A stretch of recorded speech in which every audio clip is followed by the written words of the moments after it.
एक समय की बात है। रामपुर गांव में भोला नाम का एक लड़का रहता था। उसके पास एक मुर्गी फार्म थी जिससे उसका व्यवसाय चलता था। लेकिन वह मुर्गी फार्म गांव में होने के कारण रात दिन शिकारी पशुओं से भोला को मुर्गी फार्म की सुरक्षा करना पड़ता था। एक दिन भोला सोचता है,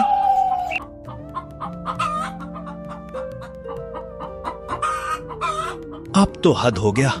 इन शिकारी जानवरों ने तो रात को सोना भी मुश्किल कर दिया है। अब तो कुछ ना कुछ करना ही पड़ेगा इन शिकारी जानवरों का।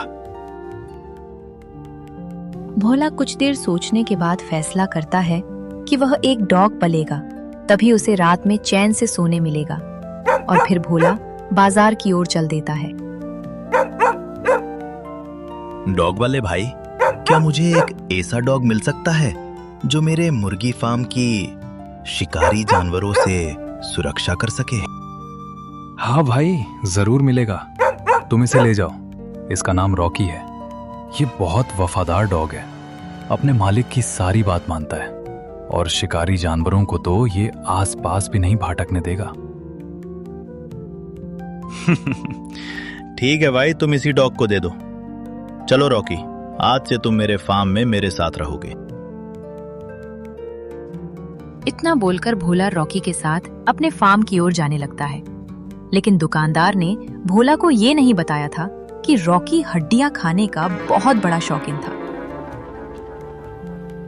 हाँ तो रॉकी, आज से तुम्हें यहीं गेट पर रहकर पहरा देना है, ठीक है? रॉकी चुपचाप वहीं गेट के पास बैठ जाता है। कुछ दिनों तक तो रॉकी सही से पहरा देता है, मगर एक दिन रॉकी क्या देखता है कि फार्म से दूर कहीं एक लोमड़ी हड्डियां खा रहा था। और तभी रॉकी के मन में भी हड्डियों का लालच जाग उठा। रॉकी दूर खड़ी लोमड़ी को बड़ी लालच भरी नजरों से देखने लगा। लोमड़ी मजे से हड्डियां चबा रही थी और उनके टूटने की आवाज रॉकी के कानों में पड़ रही थी। रॉकी के मुंह में पानी आने लगा और वो सोचने लगा, वाह, कितनी मजेदार हड्डियां लग रही हैं। अगर मुझे भी ऐसी हड्डियां खाने को मिल जाएं, तो कितना अच्छा होगा। तभी चालाक लोमड़ी ने रॉकी को गेट के पास खड़े देखा। लोमड़ी बहुत चालाक थी। उसने तुरंत समझ लिया कि ये नया कुत्ता है और इसे लालच देकर अपने काम का बनाया जा सकता है। अरे भाई कुत्ते, तुम वहाँ क्यों खड़े हो? आओ ना, यहाँ बहुत स्वादिष्ट हड्डियां हैं। रॉकी पहले थोड़ा हिचकिचाया, क्योंकि उसे भोला की बात याद थी कि उसे फार्म की रखवाली करनी है। नहीं, मुझे यहाँ से कहीं नहीं जाना चाहिए। मेरे मालिक ने मुझे फार्म की रखवाली करने के लिए रखा है। मगर लोमड़ी बहुत चालाक थी। उसने मीठी आवाज में रॉकी को फिर से लालच दिया। अरे थोड़ी देर आ जाओ, तुम्हारा मालिक तो सो रहा होगा। जब तक वो जागेगा तब तक तुम वापस भी आ जाओगे। रॉकी कुछ देर सोचता रहा, फिर हड्डियों के लालच में आकर गेट छोड़कर लोमड़ी के पास चला गया। लोमड़ी मन ही मन मुस्कुराने लगी, क्योंकि उसकी चाल काम कर गई थी। लो भाई रॉकी, जितनी चाहो हड्डियां खाओ। रॉकी बड़े मजे से हड्डियां खाने लगा और अपने काम को पूरी तरह भूल गया। उधर फार्म का गेट खाली हो चुका था। ये मौका देखकर जंगल के दूसरे शिकारी जानवर धीरे धीरे फार्म के पास आने लगे। कुछ ही देर में एक जंगली बिल्ली और 2 लोमड़ियां चुपके से फार्म के अंदर घुस गईं। वे मुर्गियों को पकड़ पकड़ कर खाने लगी और फार्म में हाहाकार मच गया। मुर्गियों की तेज आवाज से भोला की नींद खुल गई। अरे ये क्या हो रहा है? इतनी आवाज क्यों आ रही है?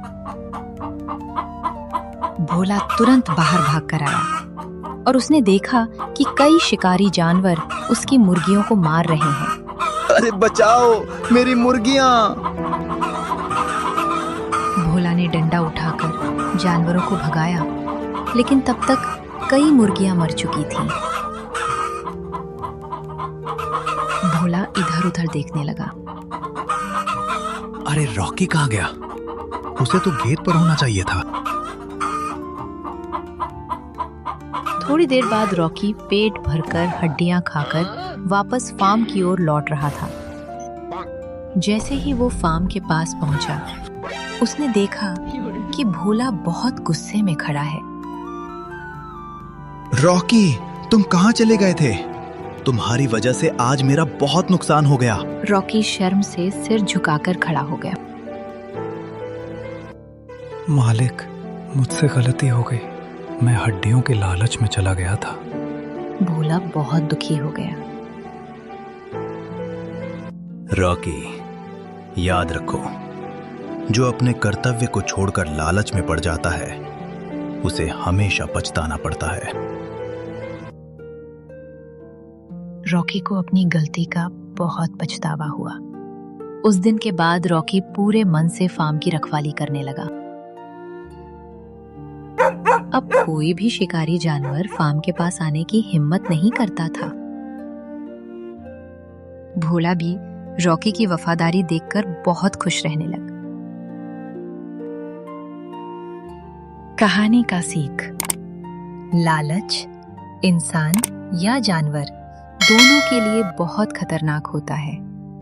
जो अपने कर्तव्य को छोड़कर लालच में पड़ जाता है, उसे अंत में नुकसान और पछतावा ही मिलता है। अगर हमारा वीडियो अच्छा लगा हो तो हमारे चैनल मिस्टर यू कुमार को सब्सक्राइब जरूर से कर लेना और लाइक कमेंट करना मत भूलिएगा। जल्द मिलेंगे अगले वीडियो में। तब तक के लिए जय श्री कृष्णा।